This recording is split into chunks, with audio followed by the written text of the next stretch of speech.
wao inda Allah, kwa Allah subhanahu wa ta'ala, atqakum, ni yule aliyekuwa mcha Mungu zaidi kuliko wao. Ukitaka uwe bora kuliko wengine, wewe kuwa ni mcha Mungu mbele ya Allah tabaraka wa taala. Ubora wa mwanadamu hauji kwa sababu ya mwili aliyokuwa nao. Ubora wa mwanadamu hauji kwa sababu ya uzuri aliyokuwa nao. Ubora wa mwanadamu hauji kwa sababu ya mali alizokuwa nazo. Ubora wa mwanadamu hauji kwa sababu ya cheo alichokuwa nacho.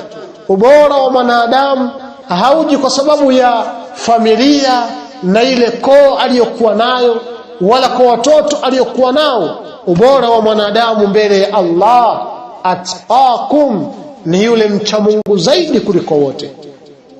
Huyu ndiye mbora mbele za Allah tabaraka wa taala.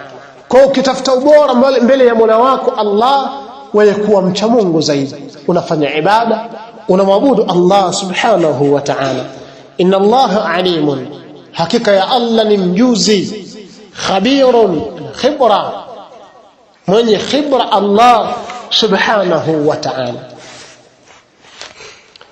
Wa fil ibada, na katika ibada kama ambavyo tulivyosema, wako sawa sawa kati ya mwanamke na mwanamume. Kasalati, kama vile kuswali, mwanamume anatakiwa kuswali na mwanamke anatakiwa kufanya nini? Na yeye anatakiwa kuswali. Ma'al asaf, kwa masikitiko makubwa, wengi katika wanawake wa Kiislamu hawasimamishi ibada ya swala tano. Wengi